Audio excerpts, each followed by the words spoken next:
نحمده ونصلي على رسوله الكريم أما بعد فأعوذ بالله من الشيطان الرجيم بسم الله الرحمن الرحيم يا أيها الذين آمنوا كتب عليكم الصيام كما كتب على الذين من قبلكم لعلكم تتقون صدق اللہ العظیم۔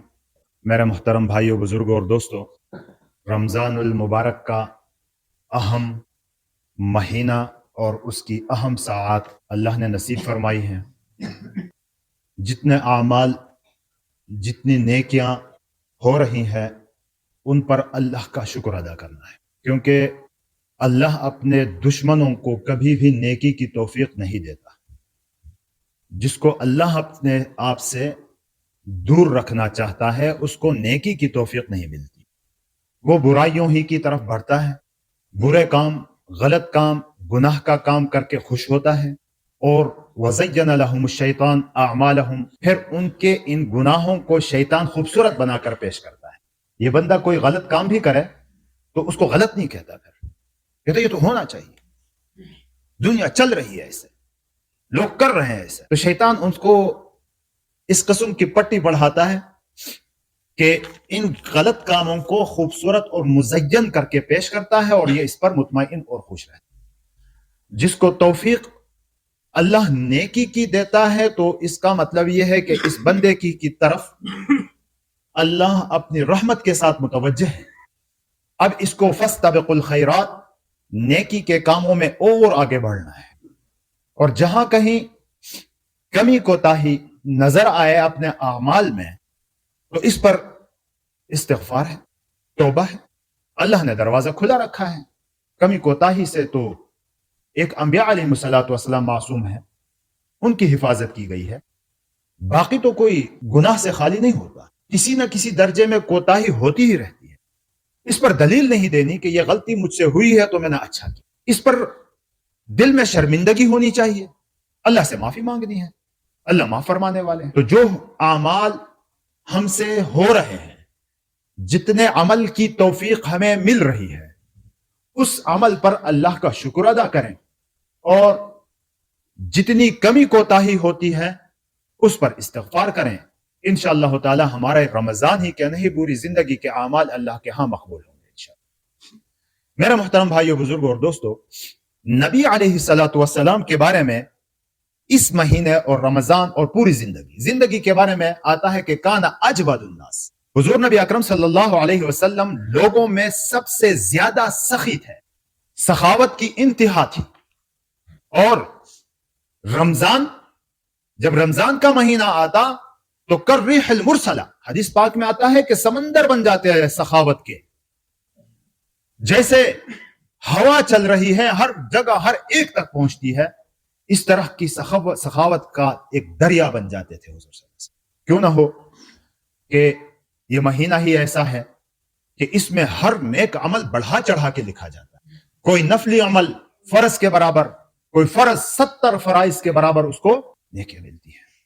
بخیل آدمی تو اس کے بارے میں حدیث پاک میں آتا ہے نا، بخیل آدمی اللہ سے دور، لوگوں سے دور، جنت سے دور اور آگ کے قریب، بعید من اللہ، بعید من الناس، بعید من الجنہ وقریب من النار۔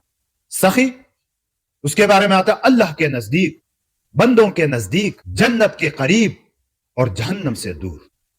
بخیل آدمی جو بخل کرتا ہے، گن گن کے رکھتا ہے، اس کی حالت یہ ہوتی ہے کہ یہ بیچارہ پوری زندگی مال دولت جمع کرنے میں لگا رہتا ہے، نہ خود کھایا، نہ کسی کو کھلایا، نہ بچوں کو کھلایا، یوں کرتے کرتے اجل آ جاتی ہے اور مر جاتا ہے، سارا کچھ پیچھے چھوڑ جاتا ہے اور سارے عیاشی دوسرے کرتے۔ یہ اپنی ساری زندگی جمع کرنے میں لگا ہوا ہو، نہ خود کھایا تمیز سے، نہ ڈھنگ سے بچوں کو کھلایا، نہ غریب غربا کو کھلایا، نہ اڑوس پڑوس کا خیال رکھا، سارا کچھ جمع کرتا رہا۔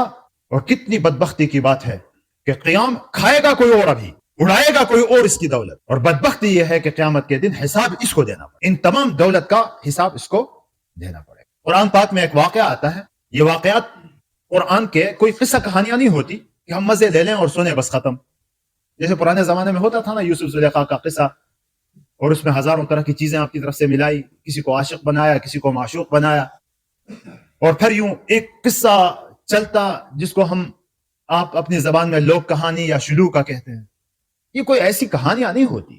قرآن کے جتنے واقعات ہیں اللہ ایک ضابطہ بتاتے ہیں، اس میں ایک قانون بتاتے ہیں، ایک اصول بیان کرتے ہیں. ایک واقعہ آتا ہے مدین کا، غالباً ایک باغ ہے اصحاب الجنہ. اس باغ کا جو مالک تھا، یہ مالک بڑا سخی آدمی تھا، اور سخاوت اتنی کہ جب پھل پک کے تیار ہو جاتا سارے علاقے کے لوگوں کو پتا ہوتا کہ بس بھئی یہ ابھی پھل اتارنے لگا ہے، تو جتنے مستحق غریب اور اس قسم کے لوگ وہاں آ جاتے تھے، جمع ہو جاتے ہیں. یہ پھر تقسیم کرتا تھا. خیر زمانہ اس طرح چلتا رہا. ایک وقت آیا انسان کی زندگی ہے ختم ہو جاتی ہے، یہ بندہ چلا گیا، دنیا سے مر گیا. اب مرنے کے بعد بچوں نے کہا، جیسے بچے ہوتے ہیں نا، باپ نے ایک عزت کمائی ہوتی ہے، اب چاہیے تو یہ کہ یہ بچے اپنے عزت مند باپ کی عزت کو اور آگے بڑھائیں. یہ بچے خود بعد میں بڑے ہو کر اپنے باپ کو مشورے دینے لگے اور ان کو اس پٹری سے اتارنے لگیں گے تو یہ نیچے گر جائیں. اسی طرح بہت سارے لوگوں کے ساتھ ہوا ہے کہ باپ اچھا آدمی تھا، اچھی زندگی گزاری، لوگوں کے ساتھ اس کا رویہ اچھا، اٹھنا بیٹھنا اچھا، رشتہ داروں کے ساتھ اچھا، اور بچے اس کو پھر بیوقوف سمجھنے لگتے ہیں، کہتے ہیں یار یہ بڑا لوفر آدمی ہے، حالانکہ اس کو عزت تک، یہ مقام تک، اس گھر کو اس کے باپ نے پہنچایا ہوا. اب چاہیے تو یہ تھا کہ یہ اس کے نقش قدم پر چل کے اور آگے بڑھتے. پھر یہ مشورے دینے لگتے ہیں، کہتے ہیں یہ اصحاب الجنہ کا جو مالک تھا، جب اس کا انتقال ہوا تو بیٹوں نے کہا کہ ہمارا باپ تو بڑا کچھ بیوقوف قسم کا آدمی تھا. بھائی باغ ہمارا، پھل ہمارا، پیداوار ہماری، تو یہ سارے لوگ کیوں جمع ہو جاتے ہیں؟ کہتے جب فصل پک کے تیار ہونے لگی تو انہوں نے کہا لا يدخلن علیکم اليوم مسکین، کہ بھائی دیکھو کوئی مسکین قریب نہ آئے اس باغ کے، ہم پل اتاریں گے، کوئی مسکین قریب نہ آئے، کس کو داخل ہونے نہیں دینا، یہاں کسی کو نہیں دینا. باپ تو بیوقوف تھا، سارا کچھ تقسیم کرتا تھا، اگر تقسیم نہ کرتا تو آج ہم بڑے دولت مند ہوتے.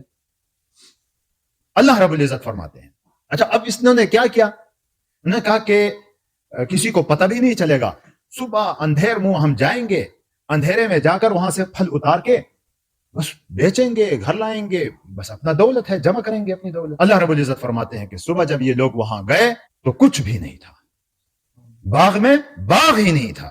تو کسی نے کہا کہ ایک بھائی نے کہا کہ بھائی ہم راستہ بھول گئے ہیں، راستہ کہیں اور تھا. پھر ڈھونڈ کے ادھر ہی نکلا ہے اور پھر دیکھا تو باغ کا تو نام و نشان نہیں. اللہ رب العزت نے راتوں رات اس کے اوپر عذاب نازل کیا اور اس باغ کو ہی نقشے سے ہی مٹ گیا. یہ ایسا ہوتا ہے، یہ اصول ہے، ایک ضابطہ ہے، کوئی قصہ کہانی نہیں. بخیل لوگوں کے مالوں کے ساتھ یہی ہوتا ہے، جو زکوٰۃ صدقات سے بھاگنے والے ہوتے ہیں ان کے مال و دولت کے ساتھ یہی کچھ ہوتا ہے، لیکن وہ سمجھتے نہیں. کوئی نہ کوئی آفت اور مصیبت آ جاتی ہے اور ان کا سارا جو کچھ زکوٰۃ دینی تھی، جتنا کچھ صدقہ دینا تھا، جتنا غریبوں کو دینا تھا، اس سے کئی گنا بڑھ کے اس سے نکل جاتا ہے، لیکن اس کو اندازہ نہیں ہوتا. نبی علیہ الصلوۃ والسلام نے فرمایا کہ الراحمون یرحمہم الرحمن، لوگوں پر رحم کرنے والوں کے اوپر رحمان رحم کرتا ہے. ارحموا من فی الارض یرحمکم من فی السماء، تم زمین والوں پر رحم کرو، آسمان والا تمہارے اوپر رحم کرو. بخیل آدمی کبھی افلاس کی زندگی نہیں مرتا، کنجوس بھوکا مرتا ہے، سخی آدمی بھوکا نہیں مرتا. میں نے بخیل کہا، سخی آدمی بھوکا نہیں مرتا، اس کی اولاد ضائع نہیں ہوتی. لیکن یہ کنجوس، اردو والے صحیح کہتے ہیں مکھی چوس، یہ بیچارہ تنگ زندگی گزار کے روکھی سوکھی کھا کے اس دنیا سے بھوکا چلا جاتا ہے اور دولت پر عیاشی پھر کوئی اور کرتا ہے. تو میرے محترم بھائیو، بزرگوں اور دوستوں، رمضان کا یہ مہینہ بہت اہم مہینہ، سخاوت کا مہینہ، رشتہ داروں کی رشتہ داری پوری کرنی ہے، اس میں حقوق ادا کرنے ہیں اور غریبوں کا خیال رکھنا ہے. جو خود کھاؤ دوسروں کو کھلاؤ، یہی زندگی ہے. خود بھوکے رہو دوسروں کے کھلاؤ، یہ اعلیٰ زندگی ہے. اپنے دسترخوان پر آپ کی کمائی میں حق للسائل والمحروم ہونا چاہیے، کہ محروم اور غریب لوگوں کا بھی حق ہونا چاہیے. تو ایسا بندہ صحیح زندگی گزار کے دنیا سے چلا جاتا ہے. اس مہینے میں، رمضان کے مہینے میں، اللہ رب العزت نے ایک اور چیز واجب کی ہے. ایک روزہ رکھا ہم نے، فرض ہے، اس کے بارے میں پچھلے جمعوں میں باتیں ہوتی رہی، تراویح ہے، اس کے بارے میں ہوتی رہی باتیں. ایک اور چیز ہے جس کو ہم صدقۃ الفطر یا صدقہ فطر، فطرانہ، زکوٰۃ الفطر، مختلف ناموں سے ہم یاد کرتے ہیں، جس کو ہماری زبان میں سرسایہ بھی کہا جاتا ہے. سرسایہ ज़कातुल फितर ये वाजिब है, ये रोजों की तकमील की वजह से अल्लाह के रसूल ने इसको मुकर्रर फरमाया है। अब ये कौन, कब, कितना, कैसे, किसको दे, ये सवालात है। तो मैं कोशिश करूंगा कि इन जितना वक्त बचा है इसमें इसको वाज़ेह करूं कि सबसे पहली चीज कि रोजा एक बहुत बड़ी इबादत है, इतनी बड़ी इबादत कि अल्लाह रब्बुल इज्जत की तरफ से नबी अलैहिस्सलातु वस्सलाम फरमाते हैं कि हर अमल उसका एक अजर है, लेकिन ये रोजा मेरे लिए है और मैं ही इसका बदला, अस्सौमु ली व अना अज्ज़ी बिही। तो इतनी बड़ी इबादत, इसमें कोई ना कोई कमी कोताही होती है। रोजे में नहीं, खाना पीना और ख्वाहिशात से तो रुका रहा, इसे तो रोजा ही जाता है, लेकिन कभी जबान इस्तेमाल गलत हुई, कभी वाहियात किस्म की चीजें आ गई, तो नबी अलैहिस्सलातु वस्सलाम ने फरमाया कि अबू दाऊद शरीफ की रिवायत है, सहाबी फरमाते हैं इब्न अब्बास रजी अल्लाह तआला अन्हु कि फरज़ रसूलुल्लाह सल्लल्लाहु अलैहि वसल्लम ज़कातल फित्र तुहरतल लिसाइमिन मिनल लग़्वी वल रफ़स, कि ये सदक़े फित्र मुकर्रर फरमाया नबी अलैहिस्सलातु वस्सलाम ने, ये पाकी के लिए है उन तमाम लग़्व और बेहुदा बातों से जो रमजान में इस शख्स के साथ। इसीलिए कहा जाता है कि रोजा रखता है आदमी, ये पेंडिंग में होता है, जिसको कहते हैं ना मुअल्लक होता है। तो जब ये सदका भी अदा होता है तो इसकी कमियां खत्म हो जाती हैं, ये ऊपर चला जाता है। व तुअमतुल लिल मसाकीन, इसी हदीस में फरमाया कि एक तो हमारे इस रोजों की पाकी हो गई, ज़कातुल फित्र कहते हैं ना पाकी को, एक तो रोजे की पाकी हो गई, और दूसरा जो मसाकीन गरीब गुरबा लोग हैं उनके खाने पीने का भी इंतजाम होता है। तो सखावत तो यह है कि हम सदक़े फित्र के अलावा भी उनका ख्याल रखें, लेकिन सदक़े फित्र कम अज कम उनका हक बनता है, तो उनके भी खाने पीने का इंतजाम होता है। इसलिए नबी अलैहिस्सलातु वस्सलाम ने इसका निसाब मुकर्रर फरमाया। तो ये क्यों देते हैं, इसका जवाब यही आया, कौन देगा। अब जाहिर है कि हर एक ने दिया तो लेगा कौन, सब लेने वाले बन गए तो देगा कौन। तो कुछ लोग होते हैं जो देते हैं, कुछ होते हैं जो लेते हैं, लेने वाले भी हैं देने वाले भी हैं, सारे ही देने वाले नहीं होते, सारे ही लेने वाले नहीं होते। तो ये साहिब निसाब बंदा, उसके ऊपर ये वाजिब है। अब साहिब निसाब कौन है, इस पर बात होती रहती है, फिर मैं दोहराता हूं उसको। साहिब निसाब 5 चीजें उसमें देखी जाती हैं, सोना, चांदी, नकद माल इसके पास, माल तिजारत, जरूरत से ज्यादा चीजें। सोना है इसके पास, चांदी है इसके पास, माल नकद माल है, बैंक में है, जेब में है, जहां भी है, और तिजारत का माल है, कोई चीज खरीदी है इसलिए कि इसको बेचना है आगे, माल तिजारत, और जरूरत से ज्यादा चीजें। जरूरत से ज्यादा चीजें क्या हो कहलाती हैं, मसलन घरों में कोई चीज ऐसी रखी हुई है जो साल भर इस्तेमाल नहीं होती, ऐसा रखी हुई है, अलमारी में सजा के रखा है डिनर सेट, पूरा साल इस्तेमाल नहीं होता, तो ये जरूरत से ज्यादा चीजें हैं। बात चीजें हैं कीमती हैं लेकिन जरूरत की चीजें होती है। मसलन इंसान के पास तालीम के लिए आजकल के स्टूडेंट्स लैपटॉप रखते हैं, मोबाइल है, ये इंसान की जरूरत की चीजें हैं, इन पर नहीं, जरूरत से ज्यादा चीजें। अब ये 5 किस्म की चीजें हैं, या 5 में से 2 हैं, या 5 में से 3 हैं, या 5 के 5 हैं, इन सब की कीमत लगाई जाएगी, इन सब की कीमत लगाई जाएगी। अब वो कीमत 52.5 तोला चांदी के बराबर हो जाए तो ये साहिब निसाब कहलाता है, ये बंदा साहिब निसाब कहलाता है। 52.5 तोला हुजूर सल्लल्लाहु अलैहि वसल्लम के जमाने में 20 दीनार या 200 दिरहम, दीनार सोने का होता था, दिरहम चांदी का होता था। 20 दीनार उस जमाने के हिसाब से 7.5 तोला सोना बनता था, और 52.5 तोला चांदी 200 दिरहम का बनता था। इन दोनों की कीमतें एक जैसी होती थी। आजकल तो दोनों में बहुत बड़ा फर्क है, इसलिए चांदी ही को देखा जाएगा, इसमें 52.5 तोला चांदी को देखा जाएगा। मैंने आज नेट में सर्च किया इसको, तो ये तकरीबन 8,901 रुपया 1 तोला सोने का होता है। 1 तोला सोने का 8,901 रुपया। ये रोजाना बदलता रहता है, उतार चढ़ाव मार्केट में आता रहता है। और इसके 52.5 से जरब मैंने लगाया तो तकरीबन ये बनता है 4,67,300 रुपए, 4,67,300 रुपए। अब अगर इन 5 चीजों की कीमत लगा के घर में, ये परेशान ना हो आप, जो जिन्होंने तालीम याफ्ता भी बहुत सारे बैठे हैं, हर घर में होता है, तो मेरी बातें वो समझेंगे, बात घरों में भी समझाएंगे। यहाँ कुछ लोगों के समझ में नहीं आया तो परेशान हो जाते हैं कि ये क्या, पता नहीं कौन सी जबान बोल रहा है। तो ये कितना हो गया, 4,67,300 रुपए। अगर इन 5 चीजों की कीमत लगा के इतनी तक पहुंच जाती है कीमत, तो ये साहिब निसाब है। अब अगर साल पूरा गुजर गया, यानी आइंदा साल भी इतना ही रहा, तो ज़कात भी इसके ऊपर है। लेकिन आइंदा साल नहीं है, लेकिन यह है कि ईद उल फितर के जो सुबह सादिक होता है, हम सहरी बंद करते हैं, उस वक्त इसके पास इतना पैसा आ गया है, तो अब ये साहिब निसाब है, इसने सदका फितर अदा करना है। जिसके पास ऐसा नहीं है उसको दे सकते हैं, वो साहिब निसाब नहीं है वो ले सकता है। जो साहिब निसाब है वो देगा, जो साहिब निसाब नहीं है वो ले। क्लियर बात? ये कौन देगा, इसके बारे में इतनी सी बात थी। आगे क्या देगा, तो फरमाया कि फरज़ रसूलुल्लाह सल्लल्लाहु अलैहि वसल्लम ज़कात अल फित्र साअ मिन तमरिन व साअ मिन शाइर, जो मुकर्रर की हैं अहादीस मुबारका के मजमूआ से जो चीजें निकल आती हैं वो 3-4 चीजें हैं। गंदम, जौ या इनका आटा हुआ, किशमिश, खजूर, ये अल्फाज मिलते हैं। इनमें से अगर दे दे तो गंदम निसफ सा बनता है। निसफ सा आज के जमाने में 2.25-2 किलो के बराबर है, और सा 3.5 से 4 किलो तक है। शेर का कहा है इसलिए ये एहतियातन 4 किलो। तो कोई अगर खजूर देना चाहे तो 4 किलो खजूर दे दे, कोई अगर जौ देना चाहे तो 4 किलो दे दे, कोई किशमिश देना चाहे तो 4 किलो दे दे, कोई गंदम देना चाहे, गंदम का आटा देना चाहे तो 2 किलो दे दे। अब इसकी कीमत लगाई गई है, तो कीमत जरा हौसले से सुने। आम आवाम उनके लिए यह है कि वो जो कम कीमत है उससे भी अगर दे दें तो सबका सदका फितर अदा। लेकिन बास ऐसे लोग हैं जो मालो दौलत वाले हैं, वो भी इस कम मिकदार को ना देखें, वो आला से आला मिकदार देखें। गरीबों का हक है भाई। वैसे भी हम जितना सदका देते हैं रमजान के महीने में, तो फर्ज अगर हो तो वो 70 गुना ज्यादा हो जाता है, नफली अगर हम दे दें तो वो फर्ज के बराबर हो जाता है। तो इसमें तो जो थोड़ा बहुत जिसके पास गरीब भी अगर है वो भी देना चाहे तो दे सकता है, वो भी इस कमाई से फायदा उठा सकता है। जो मालदार लोग हैं तो वो बड़ी मिकदार देखें, छोटी मिकदार न देखें। तो आम लोगों के लिए गंदम का जो सदका फितर है 240 रुपए है। गंदम का कितना हो गया? 240 रुपए। और जौ 525 है।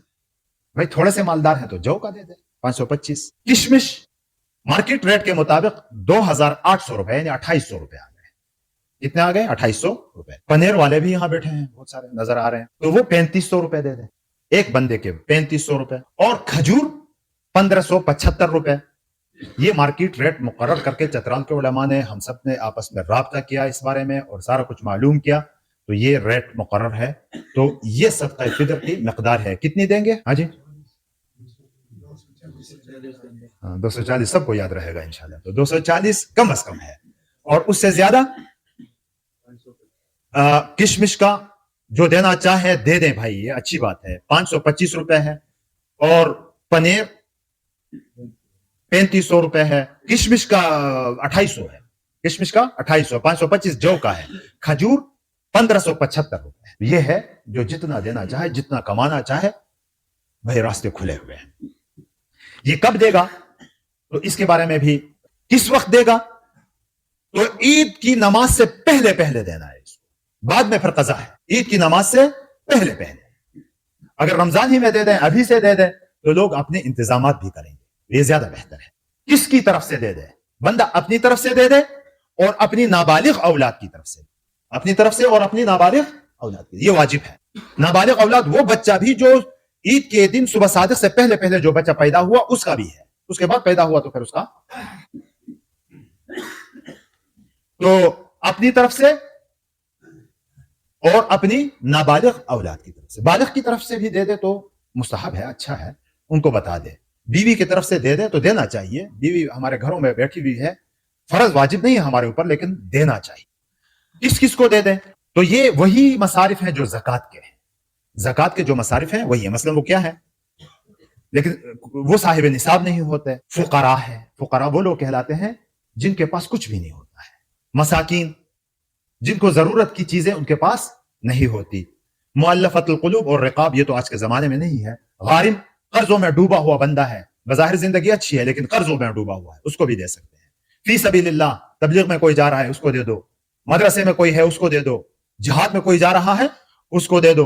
ابن सबील वो लोग जो मुसाफिर हैं आपके यहाँ, अपने इलाके में अगरचे मालदार हो लेकिन अपने माल तक उनकी रसाई नहीं हो रही है, आपके पास मुसाफिर हैं तो उनको भी आप दे सकते हैं। एक और बात ये भी पूछा जाता है, ओवरसीज पाकिस्तानी है, हमारे बहुत सारे भाई बाहर मुल्कों में रहते हैं, तो वो क्या करें, तो जहां रहते हैं वहां का एतबार होगा, वो यहां का हिसाब नहीं लगाएंगे। यहां 240 रुपए है तो वहां भी 240 नहीं लगाएंगे, वहां जो की कीमत जो है उसके एतबार से देंगे, वहां जो निसाब मुकर्रर है उसके एतबार से देंगे, चाहे वो वहां गरीबों में तकसीम करे यहां अपने गांव में तकसीम, लेकिन हिसाब उनका जो जहां मौजूद है उसकी करंट लोकेशन जहां है, जहां वो रहता है अभी, वहां के एतबार से वो दे देगा। तो ये चंद जरूरी बातें थी। और ढूंढे कहां इन लोगों को, तो ढूंढने में सबसे अहम बात यह है कि सदका फितर देने के लिए अपने रिश्तेदारों में ढूंढे इन लोगों को, इन फकीरों को, इन मसाकीन को अपने रिश्तेदारों में ढूंढे। रिश्तेदारी का हक भी अदा होता है, आपका सदका भी हो जाता है, दो हुकूक अदा हो जाते हैं। और रिश्तेदारों में दो रिश्तों को नहीं दे सकते, ये भी याद रहा। ये पूछा जाता है बार बार, इसलिए मैं बार बार बताता हूं कि दो किस्म के रिश्तेदारों को आप बिल्कुल नहीं दे सकते। रिश्तेदार ही कहें उनको, उसूल और फुरू, यानी जिससे आप पैदा हुए हैं, बाप, दादा, नाना, माँ, पर नानी, पर नानी, दादी, यानी जहां से आपका नस्ल चला है उनको आप नहीं दे सकते। जहां आपकी नस्ल चल रही है, बेटा, बेटी, बेटे का बेटा, बेटी की बेटी, नीचे जहां तक जाता है, ये उसूल और फुरू कहलाते हैं, इनमें नहीं दे सकता। इनको वैसे ही दे दे, लेकिन ज़कात और फितराना इनको नहीं दे सकता। बाकी जिस रिश्तेदार को भी आप देना चाहें, अपने भाई को दे दें, फूफी को दे दें, मामू को दे दें, ताया को दे दें, ये करीबी रिश्तेदारों में ढूंढ ढूंढ के उनको दे दें। इसमें दो हक अदा हो जाते हैं, रिश्तेदारी का भी हक अदा हो जाता है, सबका फितर भी अदा हो जाता है। दूसरा, मदारिस के तलबा है, वो वहां भी दो हक अदा हो जाते हैं। एक तो दीनी उलूम में आपका हिस्सा हो जाता है, और दूसरा यह है कि वो मुस्तहिक होते हैं इस बात के। तो इनके अलावा जहां भी जो निसाब मैंने बता दिया, जो मसारिफ मैंने बता दिए, उनमें से जहां भी दे दे तो इनका सदका फितर अदा होगा। बाकी इसके अलावा भी अगर कोई मसला रह गया, किसी की समझ में ना आया हो, तो वो बात में पूछ सकता है। अल्लाह तबारक व तआला अमल करने की तौफीक दे।